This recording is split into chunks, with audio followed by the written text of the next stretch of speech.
پڑ گئی. عجیب بے کسی و بیچارگی کا عالم تھا. وضو کرنا تھا, وضو کرنے کے لیے جوتے اتارنے تھے, لیکن چلتے چلتے میرے محبوب صلی اللہ علیہ وسلم کے مبارک پاؤں اتنے سوج چکے تھے کہ جوتے آپ کے پاؤں میں پھنس گئے تھے, جوتے اتر نہیں رہے تھے.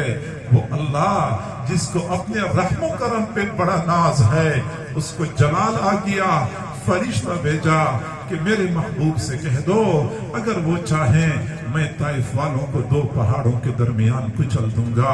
کوئی مجھ سے پوچھے میں تو کہوں گا اللہ کی نبی ایک اشارہ کر دیجئے, دونوں طرف کے پہاڑ ٹکرا ٹکرا کے ان کو نیست و نابود کر دیں, یہ عبرت کا نشان بن جائیں, ان کی نسلیں برباد ہو جائیں. وہ ہاتھ جو آپ پر پتھر مارنے کے لیے اٹھتا ہے, وہ پتھر مارنے سے پہلے شل کیوں نہیں ہوتا, وہ جل کے راکھ کیوں نہیں ہوتا. میرے محبوب صلی اللہ علیہ وسلم کیسے بددعا دے سکتے تھے؟ وہ تو رحمت بنا کر بھیجے گئے تھے. فرمانے لگے اللہم اہد قومی فإنہم لا یعلمون, اللہ میری قوم کو ہدایت دے دیجئے, میری قوم جانتی نہیں ہے. یہ ایک منظر طائف کا میرے سامنے ہے, پھر دوسرا منظر احد کا میرے سامنے ہے.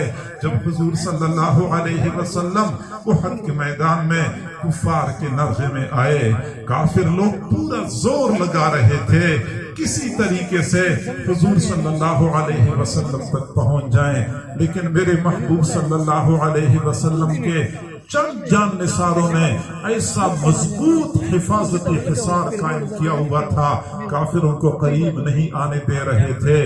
آخرکار ایک بدبخت کافر نے دور سے پتھر سے وار کر لیا, میرے محبوب صلی اللہ علیہ وسلم کی مبارک پیشانی کو پتھر لگا, پیشانی سے خون کا فوارہ پھوٹ پڑا. ایک اور بدبخت نے تلوار سے وار کر لیا, حضور صلی اللہ علیہ وسلم کی فوج کی کڑی آپ کی رخسار مبارک میں گھس کے ٹوٹ گئی. ایک صحابی نے دانتوں کے ساتھ باہر کھینچ لی, خون بہنے لگا. ایک اور بدبخت نے پتھر سے وار کر لیا, میرے محبوب صلی اللہ علیہ وسلم کے مبارک منہ کو پتھر لگا, دندان مبارک شہید ہو گئے, ہونٹ مبارک پھٹ گئے, منہ مبارک خون سے بھر چکا تھا, داڑھی مبارک بھی خون سے تربتر ہو چکی تھی, سینے پر بھی خون ٹپکتا ہوا نظر آ رہا تھا. میرے جذبات تو یہ ہیں, میرے محبوب ایک مرتبہ ہاتھ اٹھا لیجئے, آپ کے ہاتھ اٹھانے کی دیر ہے, زمین پھٹ جائے گی, ان لوگوں کو اپنے اندر نگل لے گی, آسمان جھک کے آ جائے گا, ان کو اپنی طرف کچک لے گا, احد پہاڑ جھک کے آ جائے گا, ان کو اپنے نیچے کچل دے گا.